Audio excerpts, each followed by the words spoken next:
Olá galera, hoje estamos lendo o capítulo 5, 6 e 7 de Esdras e ontem a construção do templo foi paralisada.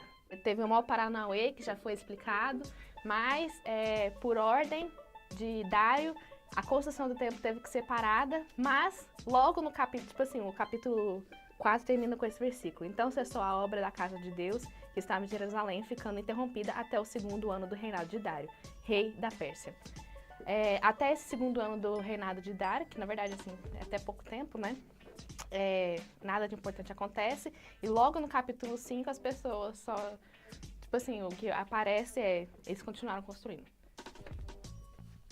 Ou numa primeira leitura vocês podem pensar, eles só ignoraram aquilo ali e continuam construindo. Fazer o quê, né?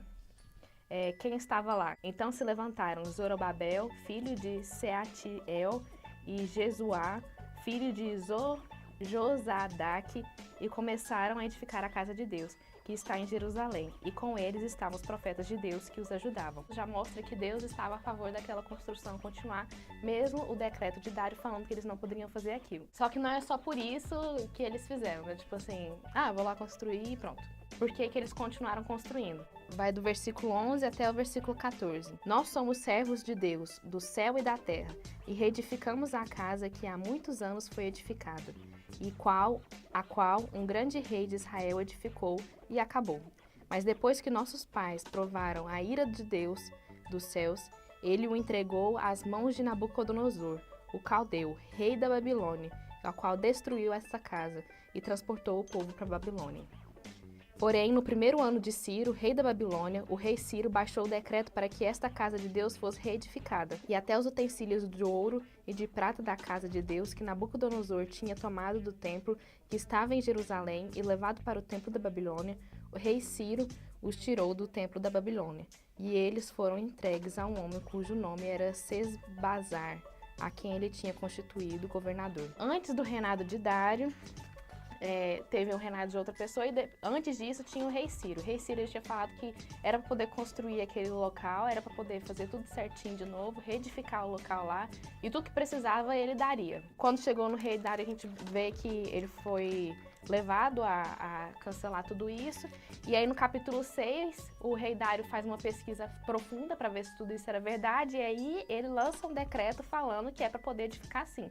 E aí ele não fala que é só para poder, você vai lá e edifica. No capítulo 6 e 7 a gente vê uma vitória gigantesca. Por quê? Porque no capítulo 6, além de ser construído o templo, fala que o próprio rei vai dar as condições para ser construído, o ouro, etc., e também vai dar, inclusive, as formas de sacrifício que vão ser feitas naquele templo, em respeito ao grande Deus, que é o Deus dos céus e da terra, que é grande, né? E no capítulo 6 ainda, versículo 11, ele fala: também por mim se decreta que a todo homem que alterar este decreto se arranque uma viga de sua casa e que ele seja pregado nela. Além dele dar todos os recursos, quem for contra a construção do templo...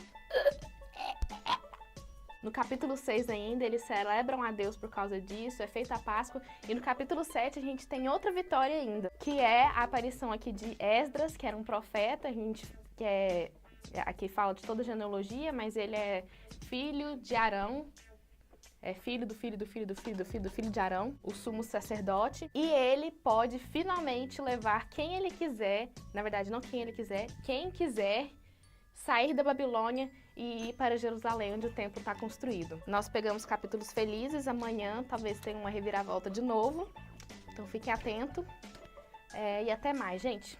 Tchau. E aí, já leu a Bíblia hoje?